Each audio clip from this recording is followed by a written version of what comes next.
और वहीं शाहजहां शेख मामले को लेकर के लगातार हमलावर है बीजेपी, तो वहीं शाहजहां शेख की कस्टडी लेने पहुंची सीबीआई को कल कोलकाता से खाली हाथ लौटना पड़ा है, जिसके बाद बीजेपी ने ममता सरकार पर जबरदस्त हमला बोला है और कई गंभीर सवाल खड़े किए हैं। कलकत्ता हाईकोर्ट के आदेश के बाद भी कल शाहजहां शेख की कस्टडी सीबीआई को नहीं मिली। केंद्रीय जांच एजेंसी बंगाल पुलिस हेडक्वार्टर में 2 घंटे के इंतजार के बाद खाली हाथ लौट गई। हाईकोर्ट ने राज्य सरकार को कल शाम 4:30 बजे तक शेख को सीबीआई के हैंडओवर करने के आदेश दिए थे। इसके अलावा शेख का केस सीबीआई को ट्रांसफर करने को भी कहा था। साथ ही इस केस से जुड़े सभी कागजात देने का भी आदेश दिया गया। इसके बाद शाम 4:40 पर सीबीआई की टीम उसे लेने के लिए भवानी भवन पुलिस हेडक्वार्टर पहुंची और इससे पहले राज्य सरकार ने इस आदेश के खिलाफ सुप्रीम कोर्ट में याचिका दायर की, जिसे कोर्ट ने खारिज कर दिया था। इसके बाद बीजेपी ने ममता सरकार पर जबरदस्त हमला बोला। हाईकोर्ट के आदेश के खिलाफ सुप्रीम कोर्ट चली गई वेस्ट बंगाल सरकार और उसकी कस्टडी देने से इनकार कर दिया। ऐसा कौन सा सत्य है संदेश खाली में? ऐसा क्या हुआ है वहां पर जिससे कि इतनी घबराती है ममता बनर्जी की सरकार? वहीं ईडी ने कल शाहजहां शेख की 12 करोड़ से ज्यादा की 14 अचल संपत्तियों को कुर्क किया है। और बारासात के कार्यक्रम में पहुंचे बीजेपी नेता दिलीप घोष ने कहा कि ममता बनर्जी गुंडों के सहारे राजनीति करती हैं। अगर ये अपराधी जेल चले जाएंगे तो ममता की पार्टी खत्म हो जाएगी। ममता बनर्जी सालों साल प्रतिश्रुति देते हैं, इलेक्शन के पहले सबको घूस देते हैं वोट खरीदने के लिए, यही उनकी तकनीक।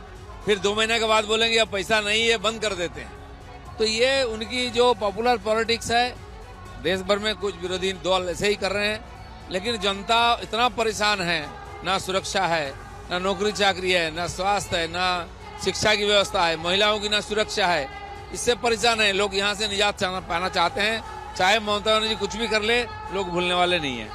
2 महीना तो उसको बचाने के लिए भरपूर प्रयास किया टीएमसी ने। आखिर इतना प्रेशर आया, यहाँ की आंदोलन, मीडिया की, देश भर की जो आवाज आई, मजबूरन उसको अरेस्ट करना पड़ा। लेकिन उसको जिस प्रकार से ले जाया जा रहा है, मंत्री जैसा जा रहे हैं, पुलिस जो उसके पीछे जा रहा है, उसे पता चलता है उसको किसी भी कीमत पर बचाएंगे। और आज कोर्ट का सहारा है। और जिन लोगों ने दुर्नीति से और भ्रष्टाचार से राजनीति करते हैं, उनको तो डर लगना स्वाभाविक है। और ममता बनर्जी का बीजेपी पर बड़ा हमला, बंगाल को बदनाम करने की कोशिश कर रही है बीजेपी। ये ममता बनर्जी ने आरोप लगाया है, कहा है कि ईडी सीबीआई को बीजेपी भेज रही है।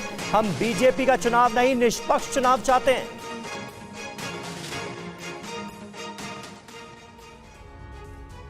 पश्चिम बंगाल की सीएम ममता बनर्जी ने केंद्र सरकार पर हमला बोला और कहा कि संदेश खाली के बहाने बंगाल को बदनाम करने की साजिश रची जा रही है।